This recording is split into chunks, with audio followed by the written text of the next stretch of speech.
மூத்த தலைவரும் முன்னாள் அமைச்சருமான செங்கோட்டையன் தற்போது தாவேக்காவில் இணைந்திருக்கிறார். அதிகாரப்பூர்வ அறிவிப்பும் வெளியாகி இருக்கிறது. இதுகுறித்து நம்முடன் பேச கொங்கு இளைஞர் பேரவைத் தலைவர் தனியரசு இணைப்பில் இருக்கிறார். சார் வணக்கம்.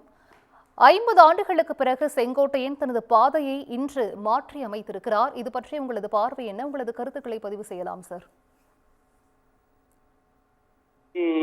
தன்னுடைய முன்னாள் தலைவர் தலைமையில் கட்சியில் இணைந்த செங்கோட்டையன் தான் இது அதே திரையரங்கில் இருந்து வந்த ஒரு நடிகரை மீண்டும் தலைவராக ஏற்றுக்கொண்டு 50 ஆண்டுகளுக்கு பிறகு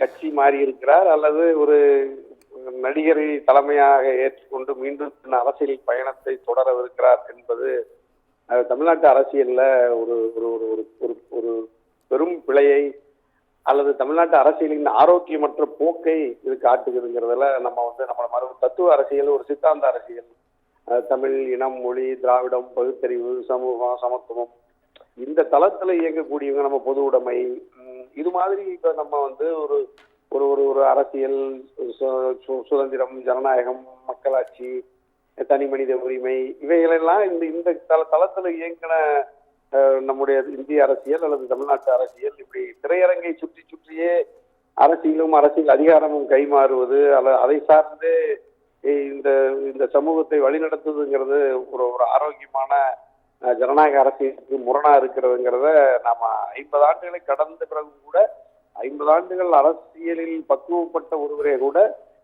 மீண்டும் அவர் ஒரு தத்துவத்தை அல்லது அரசியல் கொள்கைகளை நம்பாமல் ஒரு திரைத்துறை நடிகனை நம்பி மீண்டும் எஞ்சிய தன்னுடைய அரசியல் வாழ்க்கையையும் ஒரு நடிகரின் தலைமையில் தான் நாம் அந்த பயணத்தை நிறைவு செய்ய வேண்டும் என்று விரும்புகிற போக்கு விளையாடுதுங்கிறதுக்கு செங்கோட்டையனும் விதிவிலக்கு இல்லை அப்படிங்கிறத இந்த செய்தி மூலமா பாக்குறோமா. நேற்றே நம்ம குமுதமொழியா நான் பேசும்போது கூட அவரு ஏதாவது ஒரு மனமாற்றம் அடையலாம், அது ஏதாவது ஒரு சின்னமா டிடிவி, ஓபிஎஸ், அதாவது அண்ணா திராவிட முன்னேற்ற கழகத்தை ஒருங்கிணைப்பார், அண்ணா திராவிட முன்னேற்ற கழகத்தில் புரட்சி தலைவி அம்மாவின் கனவை நனவாக்குவதற்கு அவர் எஞ்சிய நேரத்தை, காலத்தை, தன்னுடைய அறிவை, ஆற்றலை பயன்படுத்துவார் என்று நாங்க அவரை ரொம்ப நம்பி வலிமையா ஆதரிச்சு அவரை ஊக்கப்படுத்துனதுல தனியரசும் முதன்மையா இருந்தோமா.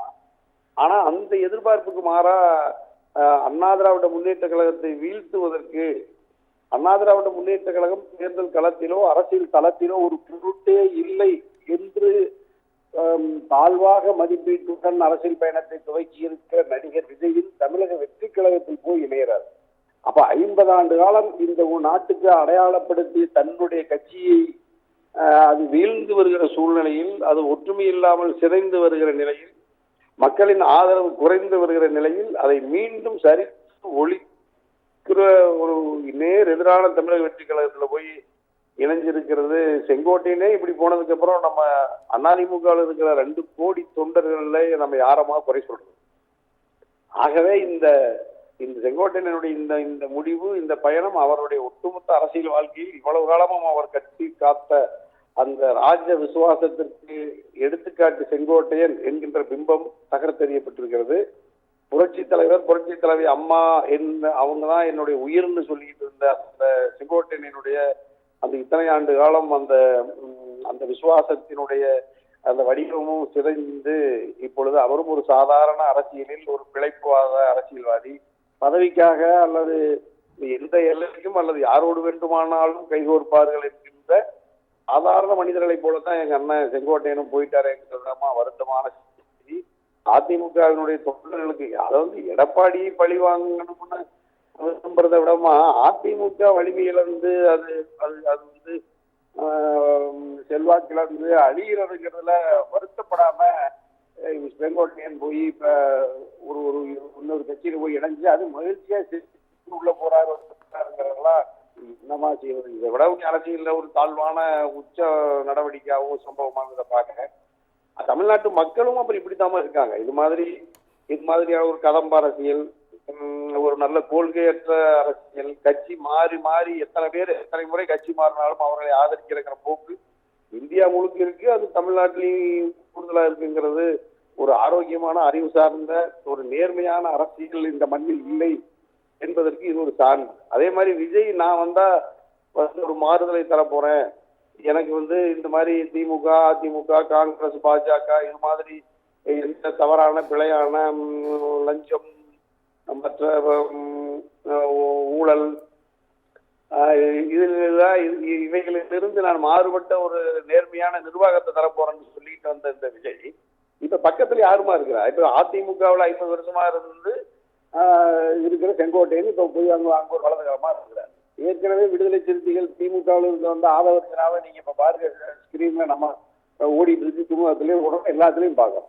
பக்கத்துல இருக்கிற நிர்மல் குமார் எல்லாம் சுற்றியில் இருக்கிறவங்க எல்லாரும் ஆளுக்கு ஒரு கட்சி. இன்னைக்கு கூட பாருங்க பாண்டிச்சேரியினுடைய முன்னாள் தலைவர் சாமிநாதன் இதுல இணைகிறார்.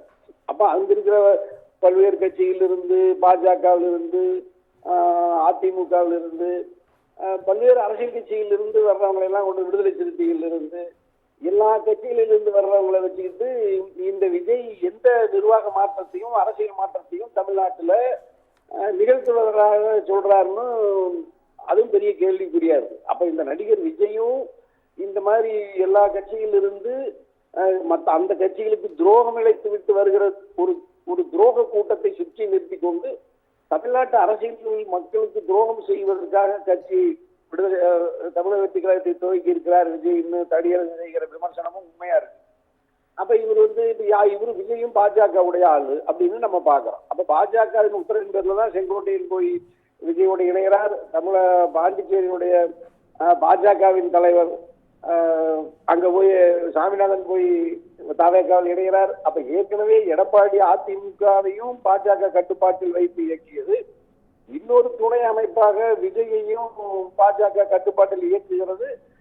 இங்கு முரண்பட்ட செங்கோட்டையனை இன்னொரு பாஜகவினுடைய துணை பிரிவா இருக்கிற தமிழக வெற்றி கழகத்துக்கு அனுப்பி இந்த காட்சிகள் இந்த நாடகங்கள் நடந்துட்டு இருக்கு. இதுதான் இப்ப நம்ம இந்த தாழ்வான அரசியல் தமிழ் மண்ணிலையும் இந்திய மண்ணிலையும் நீடிக்கிறதுங்கிறது எதிர்கால அரசியல் சமூக சூழ்நிலைய எதிர்கால சந்ததியினர்களுக்கான ஒரு ஆரோக்கியமான அரசியல் இதெல்லாம் பட்டு போறதுக்கு இதெல்லாம் நம்ம இந்த காட்சிகள் இந்த சம்பவங்கள் இந்த இணைப்பு ஒரு மகுடமா இருக்கு. ஆகவே இந்த பிழையான அரசியல் நீடிக்கிற வரைக்கும் நம்ம ஒரு ஆரோக்கியமான அரசியலை எதிர்நோக்கி சமூகத்தை கட்டமைக்க வேண்டும் என்று விரும்புகிற ஜனநாயக சக்திகளுக்கு ஒரு ஆரோக்கியமான கொள்கை தத்துவம் சார்ந்த இயக்கவாதிகளுக்கு இது பெரிய சங்கடத்தையும் வருத்தத்தையும் வேதனையையும் தந்திருக்குமா? நன்றி சார். இணைப்பில் உங்களது கருத்துக்களை பதிவு செய்தமைக்கு நன்றி. மகிழ்ச்சி. நன்றி.